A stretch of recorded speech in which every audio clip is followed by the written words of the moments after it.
Narito na naman tayo para sa isang napaka-sweet at nakakakilig na love story nila Kalingap Edu at Viancy.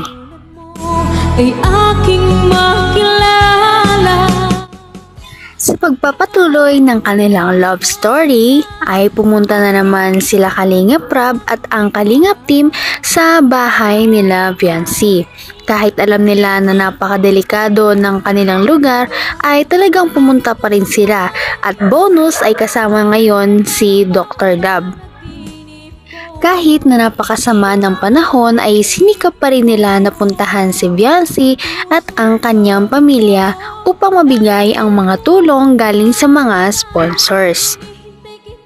Kahit na napakasama ng panahon, umuulan ay todo pa rin sila sa pagbitbit ng mga gamit papunta kay Viancy. Kasama dito si Kalingap Edu. Kahit na napakalakas ng ulan ay sinikap pa rin nilang dalhin ang mabibigat na kalan at tangke ng gas papunta sa bahay nila Viancy. Ang nais ko laging kapiling. Kinilig naman ng ating mga viewers dahil bihis na bihis si Kalingap Edu papunta kila Ate Viancy para siyang manliligaw sa kanyang attire. At kung ano ako'y tanggap. Pagsalubong naman ng Kalingap team sa bahay nila Viancy ay tumambad sa kanila ang napakasipag at napakaganda na si Viancy na kahit naman napakalakas ng ulan ay todo kayod sa paglalaba. Bawat panaginip ko, ikaw lang ang tinitipo. Kahit na Sabado at dapat nagpapahinga siya, talaga namang todo trabaho siya sa paglalaba dahil para makatulong sa kanyang pamilya. Sabi nga ni Kalingap Rab at ni Kalingap Edu, baka naman magkasakit si Ate Viancy niyan dahil kahit umuulan ay okay lang sa kanya, basta ituloy niya lang ang kanyang paglalaba.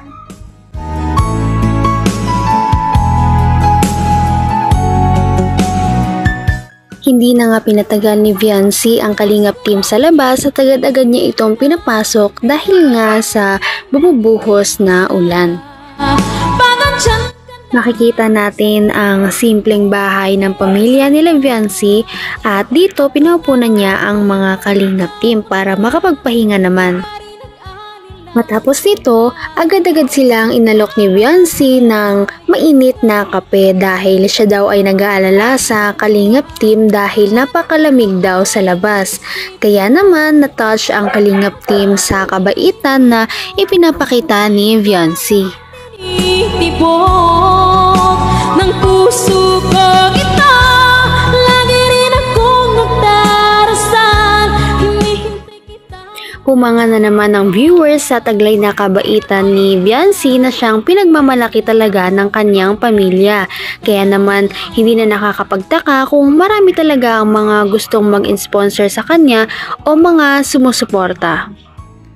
Talaga namang nakaupo lang si Kalingap Edu ngunit nakangiti siyang nakatingin kay Viancy dahil siguro humahanga siya sa kabaitan nito at sa ugaling pinapakita niya.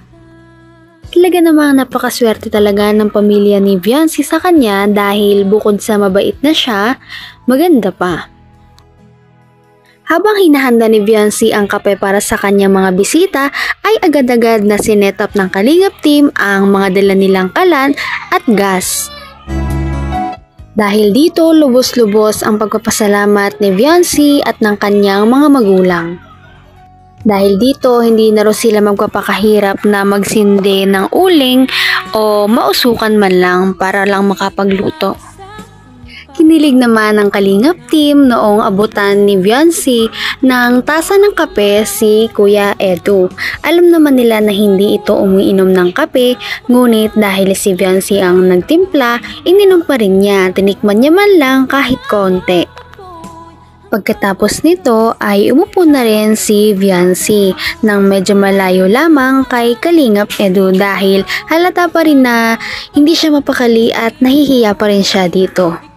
Ang tinitibok ng puso ko ito. Sa kanilang pag-uusap, sabi naman ni Kalingap Edu na gusto niyang bilhan ng washing machine si Viancy dahil napakahirap kayang maglaba ng kamay lamang ang gamit. Maya-maya, nagulat ang lahat sa ginawa ni Kalingap Edu. Ako na magtutuloy. Kuya, ang swag. Don't touch me.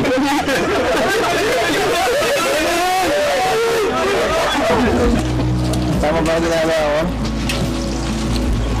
Huwag na po kuya, it's ako po ang ano. Ha? At ano? Dapat nagpapaya ka, may sakit ka ba lang? Hindi po. Ano Ha? po, it's... At ano?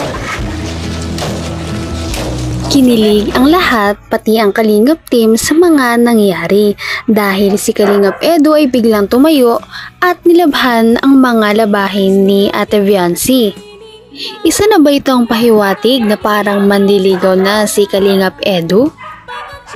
Kita naman natin na nagpapanik na naman si Ate Viancy dahil hindi niya alam ang gagawin. Ayaw magpapigil ni Kalingap Edu sa pagtulong sa kanyang paglalaba. Kaya naman dahil dito ay kinilig talaga ang mga viewers. Todong-todo na naman ang pamumula ni Viancy dahil hindi na naman siya mapakali, parang kinikilig na naman siya sa mga biglaang ginagawa ni Kuya Edu. Ang tinitibo. Ako po na yung hulaga.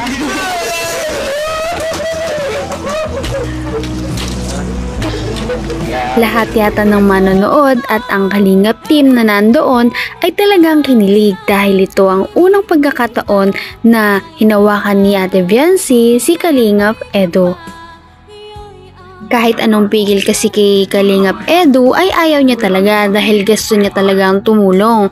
Ngunit sa huli, sabi naman ni Ate Viancy na ipagpapatuloy niya na lang kapag nawala na ang ulan at doon ay pinagbigyan na siya ni Kalingap Edu. Ang nais ko laging Ano? Napaka-helpful ko talaga, no? Bakit maglalo pa ng ganito? Nag-aalala mo kami, eh. Ay. Tignan mo, nagbabagin, ha? Paano ka niyan pag nagkasakit ka? Pagkatapos ng kanilang maiksing paglalaba ay nag-usap-usap na silang dalawa. Pinipilit nga siya ni Kuya Edu na magsalita dahil napakatahimik talaga ni Ate Viancy.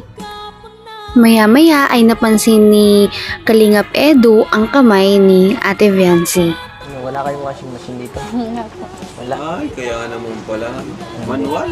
Kaya Kamay. mapagod din. Tingin nga ng kamay mo kung ano. Kung magaspang. Ay,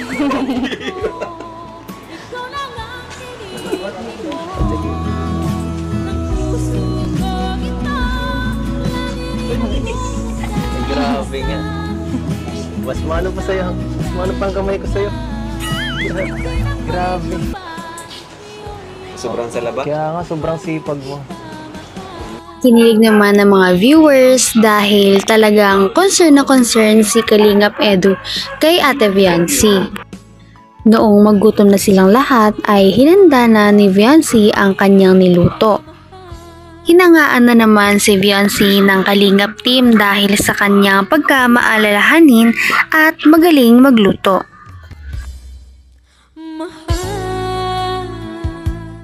Anong nilagay mo dito? Bakit ang sarap? Asukal lang po yan. Ha? Suka? Asukal? Asukal po. Asukal? Salamat, ha? Welcome po. Hmm? Welcome po.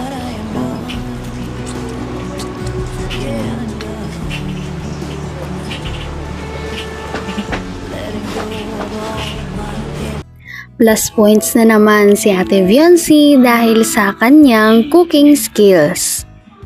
Nagpasalamat sa kanya ang Kalingap team sa masarap na merienda. Nag-usap pa sila ng kung ano-ano mga bagay, ang kanilang mga pamilya at dumating sila sa point na nag-usap sila kung ano ang kanilang mga paboritong pagkain. Sabi naman ni Kalingap ay sana next time ay paglutuan din daw siya ni Viancy ng kanyang paboritong tinola. Ano, okay?